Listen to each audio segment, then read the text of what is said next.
సభని ఆసీనులైనటువంటి పెద్దలందరికీ కూడా ధన్యవాదాలు తెలియజేస్తూ జిల్లా పరిషత్ హై స్కూలు, మోడల్ స్కూలు ఇద్దరు సౌజన్యంతో ఈ రోజున మెగా పేరెంట్స్ మీటింగ్ను నిర్వహిస్తున్నటువంటి ZP high school head master గారికి, అదేవిధంగా మోడల్ స్కూల్ ప్రిన్సిపాల్ గారికి ప్రత్యేకంగా ధన్యవాదాలు తెలియజేస్తూ వారిని దగ్గరుండి నడిపిస్తున్నటువంటి డిప్యూటీ డిఈఓ గారు, అదే మండల ఎంఈఓ గారికి ప్రత్యేకంగా ధన్యవాదాలు తెలియజేస్తున్నా.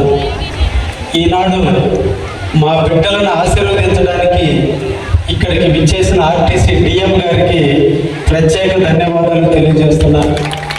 ఈ రోజున మా పిల్లల భవిష్యత్తు ఆర్టీసీ మీద ఆధారపడి ఉన్న తరుణంలో మీ యొక్క దాతృత్వం, మీ యొక్క డైనమికిజంతో మా పిల్లలకు 2వ బస్సు వేస్తారని మాటిచ్చినందుకు మొట్టమొదటి మీకు ప్రత్యేక ధన్యవాదాలు తెలియజేస్తూ మీ ఆశీస్సులు మా బిడ్డల మీద ఎప్పుడూ ఉంటాయని మనసారా కోరుకుంటూ మా పిల్లలందరినీ కూడా ఆశీర్వదిస్తూ రేపటి భవిష్యత్తు కోసం మీరందరూ కష్టపడి చదివి బాగా ఎదగాలని మనసారా మిమ్మల్ని అందరినీ కూడా కోరుకుంటూ మీ ఆనందం చూడాలని, మీరు ఎలా ఆడుతున్నారో, ఎలా పాడుతున్నారో, ఎలా చదువుతున్నారో, ఎలా రాస్తున్నారో, ఎలా ఉంటున్నారో తెలుసుకునేందుకు మీ తల్లి తండ్రులు ఈరోజు ఇక్కడికి విచ్చేసి మీ యొక్క గురువులతో మాట్లాడి క్లాస్ రూమ్లో పిల్లల యొక్క ప్రవర్తన ఎలా చదువుతున్నారో తెలుసుకునేందుకు ఇక్కడికి విచ్చేసినటువంటి తల్లిదండ్రులందరికీ కూడా పేరు పేరున ధన్యవాదాలు తెలియజేస్తున్నా. మీరు పడ్డ కష్టాలు మీ బిడ్డలు పడకూడదని, మీరు పడేటువంటి ఆర్థిక ఇబ్బందులు భవిష్యత్తులో మీ పిల్లలు పడకూడదని, తిన్నామో తినలేదో ఏదో ఒక రకంగా బతుకుతున్నామో అటువంటి బతుకు రేపు రోజున మన బిడ్డలకు ఉండకూడదని ఈరోజు కష్టించి మీ బిడ్డలను చదివించడానికి నాంది పలికిన ప్రతి తల్లి తండ్రికి కూడా శిరస్సు వంచి నమస్కరిస్తున్నాను. ఒకప్పుడు చదువుకోవడానికి అవకాశాలు లేని రోజులు, ఈరోజు చదువుకోవడానికి ప్రభుత్వం అన్ని సౌకర్యాలు కల్పించినటువంటి రోజులు ఈ రోజులు. మా జనరేషన్ అప్పటికి ఇటువంటి అవకాశాలు ఏమీ లేని రోజులు. అందుకనే చాలామంది చదువుకు దూరం అయ్యారు. చదువు లేని వాళ్ళు ఎలా ఉన్నారు, చదువుకున్న వాళ్ళు ఎలా ఎదిగారో కళ్ళారా మనం తల్లిదండ్రుల పాత్రలో కూర్చున్న మనం చూస్తున్నాం. కాబట్టి మన బిడ్డల్ని మార్గదర్శకులుగా ఎదిగేటట్టు చేయాల్సిన బాధ్యత మొదటి గురువులు తల్లిదండ్రులే. మీ బిడ్డ బాగుపడ్డా, మీ బిడ్డ చెడిపోయినా, మీ బిడ్డ చదువుకోకపోయినా, మీ బిడ్డ క్లాస్ రూమ్లో వెనకబడ్డా, భవిష్యత్తులో ఎదిగినా ఎదగకపోయినా అన్నిటికీ కారణం తల్లిదండ్రులే. అందుకే తల్లిదండ్రులు మొదటి గురువులయ్యారు. పాఠ్య పుస్తకాలలో పాఠాలు నేర్పే అధ్యాపకులు గురువులైతే బుడిబుడి నడకల మధ్య, నడక నేర్పే దాని మధ్య, మాటలు నేర్పే మధ్య ఈరోజు వాళ్ళని అందరిగా అలంకరించి క్లాసుకు పంపించేంత వరకు మీరు అన్ని రకాల లక్షణాలను నేర్పుతూ ఎలా నడవాలో, ఎలా పరిగెత్తాలో, ఎలా మాట్లాడాలో నేర్పినటువంటి వాళ్ళు తల్లులు. అందుకే తల్లుల పాత్ర చాలా గొప్పది. అందుకే ఇంటిని చూసి ఆ ఇంటి ఇల్లాలను చూడవచ్చు అని అంటారు. అంటే ఆ ఇంటి యొక్క శుభ్రతను బట్టి ఆ ఇంటి యొక్క ఇల్లాలు ఎంత విద్యావంతురాలో, ఎంత జ్ఞానవంతురాలో, ఎంత పొదుపురో మనకు అర్థమవుతుంది. కాబట్టే ఈ ప్రభుత్వం, ఈ మంచి ప్రభుత్వం, శ్రీ నారా లోకేష్ బాబు గారు విద్యామంత్రి అయిన తర్వాత బిడ్డలందరూ కూడా ఉన్నతమైన శిఖరాలు అధిరోహించడం కోసం దేవాలయాలైనటువంటి విద్యాలయాలలో వాళ్ళకి జ్ఞానాన్ని సముపార్జించుకున్నటువంటి శక్తిని వాళ్ళకి దొరికే విధంగా చేయటం కొరకు విద్యా ప్రణాళికలో మార్పులు తీసుకొస్తూ బిడ్డలకి మంచి యూనిఫామ్లు అందిస్తూ అన్ని రకాల సౌకర్యాలు అందిస్తూ పాఠ్య పుస్తకాలు ఇస్తూ అందరికీ సమభోజనాన్ని అందిస్తూ యూనిఫామ్లో అందరూ కులాలు లేవు, మతాలు లేవు, ఏమిటికి సంబంధం లేకుండా చిన్నవాళ్ళైనటువంటి చిగురించే వయసులో ఉన్నటువంటి పిల్లలకి కులాలు తెలియకుండా, మతాలు తెలియకుండా అందరూ కూడా క్లాసులో ఒకటిగానే ఉండే విధంగా ఈరోజు ప్రభుత్వం షూలు ఇస్తున్నారు, ఒకే రకమైన భోజనం పెడుతున్నారు, ఒకే రకమైన పాఠాలు చెబుతున్నారు. అయితే క్లాస్ రూమ్లో ఒకరు మంచి మార్కులతో పాస్ అవుతున్నారు, ఒకరు క్లాస్ రూమ్లో వెనకబడిపోతున్నారు. కారణము ఎవరిది? పాఠ్య పుస్తకాలలో పాఠాలు చెప్పే గురువులదా? శ్రద్ధగా వినాల్సిన అవసరం ఉన్నటువంటి విద్యార్థులు ఈ వినాల్సిన దశలో వినకుండా చెడు మార్గాలకు పక్క వాళ్ళతో మాట్లాడుతూనో లేదా తల్లిదండ్రులు వేరే పనులు అప్పచెప్పడంతోనూ శుభకార్యాలను అశుభకార్యాలను తీర్థయాత్రలను హాస్పిటల్స్ అను పిల్లలను కూడా తోటితో తీసుకుపోయి పిల్లల్ని క్లాస్ రూములకు పారేయకుండా చేసిన కారణాల వల్ల విద్యార్థులు వెనకబడే పరిస్థితి వస్తుందనేటువంటి ఆలోచన ఒకవైపున తల్లిదండ్రుల్లో రావాలి, ఇంకొక వైపున విద్యార్థుల్లో రావాలి. విద్యార్థులారా, మీ నుదుట రాతను ఎవ్వరూ మార్చలేరు. మీ తల్లిదండ్రులు కూడా మీ నుదుట రాతను మార్చలేరు. మీ జీవితానికి నుదుట రాతను మీరే మార్చుకోవాలి. ఆకారాన్ని ఇచ్చాడు మీ తల్లి, మీకు జన్మనిచ్చింది. మీ తండ్రి మిమ్మల్ని పెంచడానికి తపన పడుతున్నాడు. అయిపోయింది వాళ్ళ బాధ్యత. తల్లి జన్మనిచ్చి తల్లి బాధ్యత తీసుకుంది. తండ్రి నిన్ను పెంచి పెద్ద చేయడానికి పడే తపన పడుతూ మీకు కావలసిన పుస్తకాలు మొదలుకొని కావాల్సిన ఫీజులన్నీ కడుతూ కావాల్సిన అన్ని పనులు మీ తల్లి తండ్రి మీరు చేస్తున్నారు.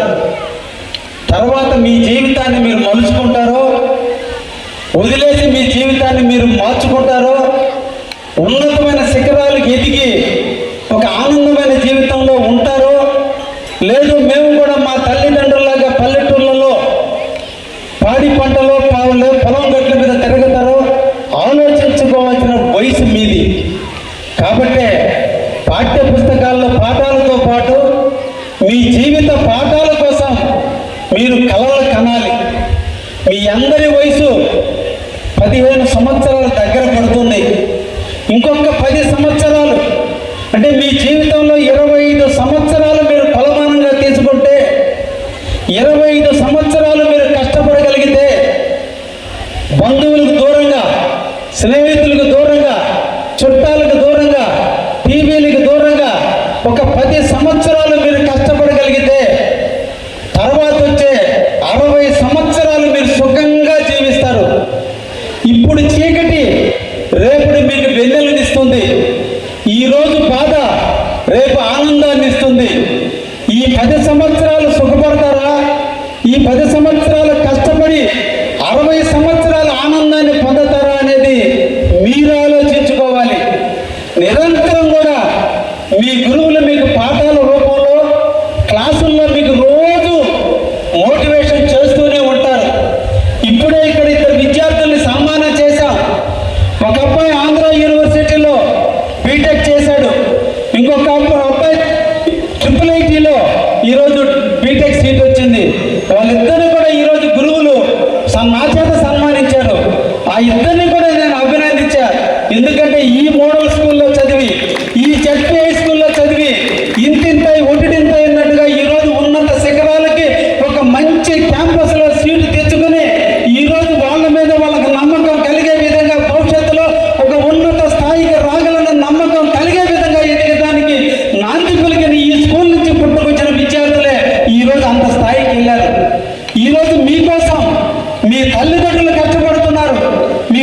వాళ్ళ బిడ్డలను వదులుకొని మీ గురువులందరూ కూడా వాళ్ళ బిడ్డల్లాగా మిమ్మల్ని భావించి వాళ్ళ బిడ్డలు ఇంటికాడ వదిలిపెట్టి ఉదయం 8 గంటల నుంచి సాయంత్రం 5 గంటల వరకు వాళ్ళని మీ బిడ్డలు మిమ్మల్ని వాళ్ళ బిడ్డలుగా చూసుకొని మీకు పాఠాలు చెబుతూ నిరంతరం మీ ఎదుగుదల కోసం ఉపాధ్యాయులు కష్టపడుతున్నారు. ఇంతమంది కష్టపడుతుంటే, మీ తల్లిదండ్రులు కష్టపడుతుంటే, మీ ఉపాధ్యాయులు కష్టపడుతుంటే, మీరు ప్రభుత్వం ఈరోజు యూనిఫామ్ ఇచ్చి, భోజనం ఇచ్చి, పౌష్టిక ఆహారం ఇచ్చి, బుక్స్ ఇచ్చి, షూలు ఇచ్చి, సాక్స్లు ఇచ్చి, టైలు ఇచ్చి, అన్నీ ఇచ్చి ఇంతమంది మీ వెనక మీ ఎదుగుదల కోసం తపన పడుతుంటే మీరు చేయాల్సినటువంటి దాన్ని మర్చిపోయి ఎట్టి పరిస్థితుల్లో అలసత్వం చేస్తే మన జీవితానికి సార్థకత ఉండదు. ఈ రోజున మన సృష్టి ఉంది,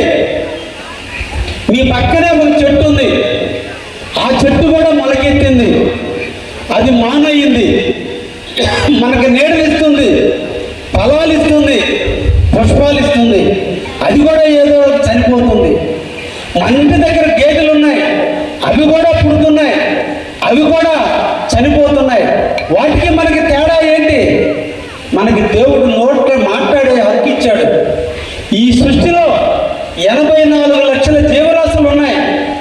84 లక్షల జీవరాశులు ఉన్నాయి. తల్లి గర్భం నుంచి పుట్టాయి కొన్ని, గుడ్డు నుంచి పుట్టాయి కొన్ని, భూమి నుంచి పుట్టాయి కొన్ని, ఏ శరీరానికి ఆ శరీరంలో పుట్టాయి కొన్ని పేలు లాంటి. ఇవన్నీ కలిపితే 84 లక్షల జీవరాశులు ఉంటే ఏ జీవులకి మాట్లాడే హక్కు లేదు, ఒక్క మనిషికి మాత్రమే. ఒక్క మనిషి మాత్రమే మాట్లాడుతున్నారు. మిగతా అన్నీ పుడుతున్నాయి, చనిపోతున్నాయి, మనకి అన్ని రకాలుగా ఉపయోగపడుతున్నాయి. గురువులే కాదు, ప్రభుత్వాలే కాదు, లేదంటే తల్లిదండ్రులే కాదు, మీ ఎదుగుదల కోసం ప్రతి చెట్టు పనిచేస్తుంది, ప్రతి పక్షి పనిచేస్తుంది, ప్రతి జంతువు పనిచేస్తుంది. వాటి పని అవి చేస్తే ప్రకృతి ఈరోజు సమపాలనలో ఉంటే ఈరోజు మనం ఎదుగుతున్నాం. ఇన్ని కలిసి మన కోసం ఉపయోగపడేటప్పుడు మనం ఎలా ఎదగాలి? క్రమశిక్షణతో ఎదగాలి. ఎదగటం ఎందుకు ఎదిగాడు అని కాదు, మంచివాడుగా ఎదిగాడనేటువంటి పేరు ప్రఖ్యాతలు తేవాలి. అందుకే మీరు జీవితంలో ఎదిగి 25 సంవత్సరాల కల్లా ఉన్నత స్థాయికి ఎదిగి మీరు ఏమైనా పర్లేదు, డాక్టరా, యాక్టరా, లేదా ఇంజనీరా, టీచరా, పోలీసా, లేదా కాంట్రాక్టరా, ఇంజనీరా, లేదంటే రాజకీయ నాయకుడా, లేదంటే వ్యాపారస్తులు, ఏదైనా కానీ జీవితంలో ఎదగాలి, జీవితంలో సాధించాలి. ఈ పక్షి గుడ్డు నుంచి పిట్టలు వస్తే కొద్ది కాలానికి పిల్లలు ఎగిరిపోయి తల్లితో సంబంధం లేకుండా ఎలా బతుకుతున్నాయో మీరు కూడా తల్లిదండ్రుల మీద పాకెట్ మనీ మీద ఆధారపడకుండా, తల్లిదండ్రుల ఆస్తుల మీద ఆధారపడకుండా మీ కాళ్ళ మీద మీరు నిలబడి తల్లిదండ్రులకు అన్నం పెట్టే స్థాయికి మీరు ఎదగాలి. అలా ఎదగటం కోసం ఈ 10 సంవత్సరాలు మీరు కష్టాలను అనుభవించాలి. ఈ 10 సంవత్సరాలు మీరు సుఖాలకు దూరంగా, సుఖాలంటే వేరే రకమైన సుఖాలు కాదు, స్నేహితులకు దూరంగా, అలవాట్లకు దూరంగా, వీలైనంత వరకు పాఠ్య పుస్తకాల్లో పాఠాలు లేదా వీలైనంత వరకు జనరల్ చదువుకుంటూ నాలెడ్జ్ని పెంచుకుంటూ మీ జీవితానికి కావాల్సిన లక్షణాలను అవలంబించి పెంచుకుంటూ ఎదగగలిగితే తప్పకుండా మీరు ఒక ఉన్నత స్థాయికి ఎదుగుతారు. ఎవరి చేతుల్లో ఉండదు. క్లాస్ రూమ్లో 40 మందికి పాఠాలు చెప్పిన టీచర్ అందరికీ ఒకే పాఠం చెప్పారు. క్లాస్ రూమ్లో కూర్చున్న మీ అందరికీ చేతులు ఉన్నాయి, కాళ్ళు ఉన్నాయి, ముక్కులు ఉన్నాయి, చెవులు ఉంది, నోరు ఉంది, అన్నీ ఉన్నాయి. కానీ ఒకరికి ఫస్ట్ క్లాస్ వస్తుంది, ఒకరికి వెనక ఓడి ఫెయిల్ అవుతున్నాడు. కారణం ఎవరిలో ఉంది? మనలో ఉంది. ఎక్కడ ఉంది మనలో? మన మనస్సులో ఉంది. మన మనస్సులో ఉంది. మన మనస్సుని మనం ప్రక్షాళన చేసుకోవాలి. అందుకనే గురువు బ్రహ్మ, గురువు విష్ణు, గురువు దేవ మహేశ్వర, బ్రహ్మని, విష్ణువుని, శివుణ్ణి ముగ్గురిని గురువుగా చూసుకోమన్నాడు. ఆ గురువునే మన దైవంగా భావించమన్నాడు. ఆ గురువు చెప్పిన పాఠాలే మనం వినమన్నాడు. గురువు చెప్పిన మాటలే మనం వినమన్నారు. వీటినే అధ్యయనం చేయమన్నారు. ఎప్పుడైతే వీటిని మనం అధ్యయనం చేస్తామో, వాటిని వంట పట్టించుకుంటామో, వాటిని మనం అవలంబించుకుంటామో మనకు ఉన్నతమైన స్థాయికి వస్తాం. ఈరోజు ఒక్కసారి ఆలోచించండి. మీరు సినిమా పోతాం, మనం సినిమా హాల్లో మనం కూర్చుంటాం. 3 గంటల పాటు మన డబ్బులు ఇచ్చి సినిమా హాల్లో కూర్చొని 3 గంటల సినిమా చూస్తే ఆ కథ, ఆ స్టోరీ 30 సంవత్సరాలు మనకు గుర్తుంది. ఎట్టొచ్చింది అది? క్లాస్ రూమ్లో పాఠాలు చెప్పిన గురువు క్లాస్ రూమ్ దాటిపోగానే మనకు గుర్తుండటం లేదు. కానీ సినిమా మనకు గుర్తుంది. దాన్ని ఇష్టంగా చూస్తున్నాం, ఇది కష్టంగా చూస్తున్నాం. దీన్ని కూడా ఇష్టంగా మలుచుకుంటే, ఇది కూడా మీకు ఇష్టంగా మలుచుకుంటే ఆ ఇష్టమే మీకు అదృష్టంగా వరిస్తుంది. ఆ అదృష్టమే మీ కాళ్ళ దగ్గర ఉంటుంది. అది ఇష్టం కాబట్టి సినిమా స్టోరీ గుర్తుంది. ఇంద్రియాలను జయించారు. మీ కళ్ళు ఏకాగ్రత ఉంది. మీ చెవులు శబ్దాలకి అంకితం అయిపోయింది. మీ కళ్ళు, మీ చెవులు రెండు ఏకీకృతమైన వేళ ఆ సినిమా స్టోరీ మీ యొక్క హృదయాల్లో నిండిపోయింది. క్లాస్ రూమ్లో కూడా మీరు అలాగే ఉండాలి. మీ చూపులు, మీ మనస్సు, మీ చెవులు ఎప్పుడు గురువు చెప్పే పాఠాల వైపే ఉన్నట్టయితే మీరు కూడా అందరూ క్లాసులో ఫస్ట్లో రాగలుగుతారు. కాబట్టి మీ జీవితాన్ని మలుచుకోవాల్సిన అవసరం ఉంది. ఒక్కటి ఆలోచించండి. మీరు ఎదిగి ఉన్నతమైన స్థాయికి వచ్చిన రోజు మీరు ఎప్పుడైతే మీ తల్లిదండ్రుల రుణం తీర్చుకునేది, ఏదో వృద్ధాప్యంలో వాళ్ళు మంచంలో పడితే మేము అన్నం పెడతామనేది కాదు. రుణం తీర్చుకుంటే మీకు జన్మనిచ్చిన తల్లి తిన్నదో తినలేదో మిమ్మల్ని అందరంగా అలంకరించి క్లాసులకు పంపిస్తుంది. మీ తండ్రి అప్పులు చేస్తున్నాడో ఏం చేస్తున్నాడో, పొలాలు గట్లు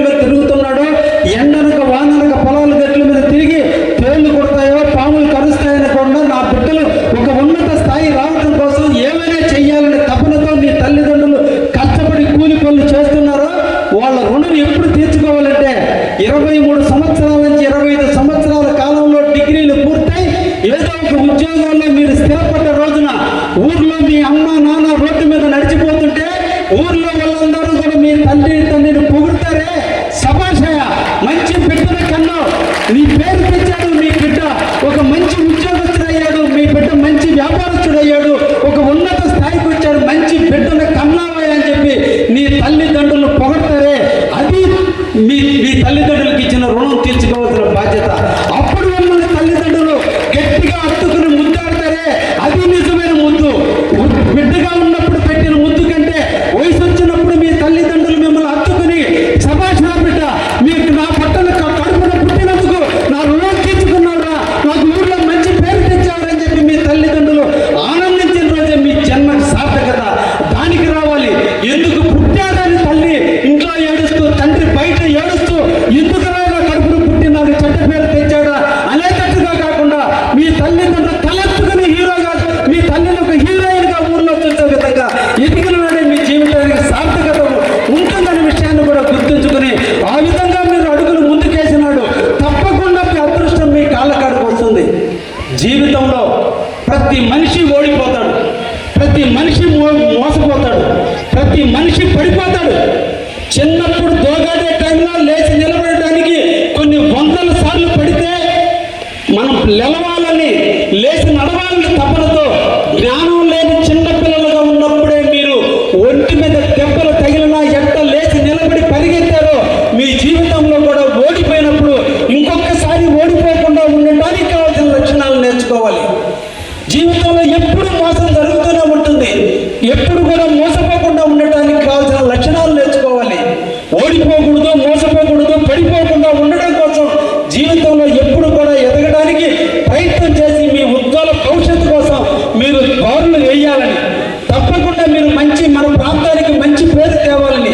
ఈ రోజు మీరు కింద కూర్చున్న మీరు ఇదే స్కూల్కి ఏదో ఒక రోజున మీరు ఉన్నతమైన స్థాయికి వచ్చి ఒక ఐఏఎస్ గానో, ఒక ఐపీఎస్ గానో, ఒక ఉన్నత శిఖరాలను అధిరోహించి ఈ స్కూల్కి మళ్ళా మీరు గెస్ట్గా వచ్చి ఈ రోజున స్టేజీ మీద మేము ఎలాగా మాట్లాడుతున్నామో అలాగా మాట్లాడే స్థాయికి వచ్చిన రోజే అది జీవితానికి సార్థకత. నేను చదువుకున్న స్కూల్లో అదే స్కూల్కి నేను గెస్ట్గా రావడం అంటే ఒక అదృష్టం. ఆ అదృష్టం కోసం ఎన్నో కఠోరమైన రాత్రులు సాధించాలి. ఈ సందర్భం నేను కూడా మీకంటే ఉన్నతమైనటువంటి తక్కువ ఆర్థిక స్థితిలో ఉన్నట్టు పుట్టుకొచ్చినటువంటి వాడిని.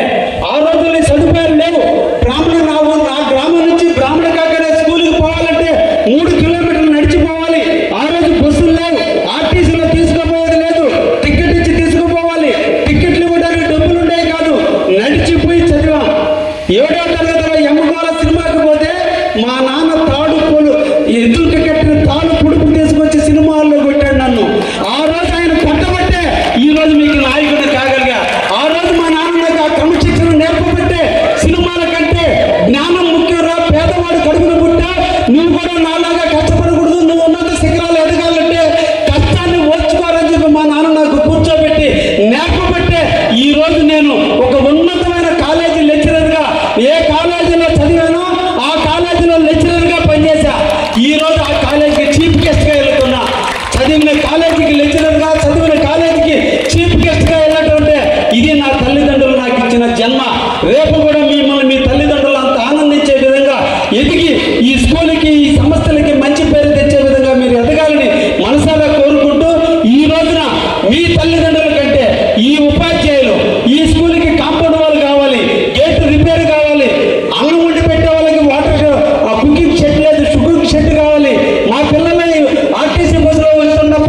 క్రమశిక్షణ మారుపేరుగా ఎదగాలని మనసారా మీరు అందరిని కూడా